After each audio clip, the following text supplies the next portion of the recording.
রাগের মাথায় আপনি সন্তানকে বললেন তুই মর, ফেরেশতারা বলল আমিন। তোর ভবিষ্যৎ অন্ধকার, ফেরেশতারা বলল আমিন। রেগে মেগে আপনি আপনার মেয়েকে বললেন জীবনেও তোর কপালে স্বামীর ভাত জুটবে না, ফেরেশতারা আবারও বলল আমিন। আচ্ছা, আপনি না সেই ব্যক্তি যে তার নিজের জীবনের চাইতেও সন্তানকে বেশি ভালোবাসেন? আপনি না সেই ব্যক্তি যে তার সন্তানের জন্য হাসতে হাসতে নিজের জীবনটাও দিয়ে দিতে পারেন? আপনি না সেই ব্যক্তি যে আল্লাহর কাছে নিজের চাইতেও সন্তানের জন্য বেশি দোয়া করে? তাহলে কি করে নিজের হাতে নিজের সন্তানের এত বড় ক্ষতি করতে পারলেন? Doesn't make any sense. Common sense বলতে কিচ্ছু নাই আপনাদের? আপনারা কি জানেন না আপনাদের রাগের মাথায় বদদোয়া করাগুলো ফেরেশতারা আমিন বলে?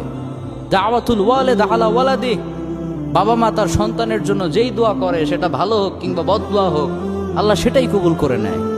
এজন্য খবরদার, নেভার কার্স ইউর চিলড্রেন। রাগের মাথায় কখনো সন্তানকে অভিশাপ করবেন না। খুব বেশি রাগ উঠে গেলে তার জন্য উল্টা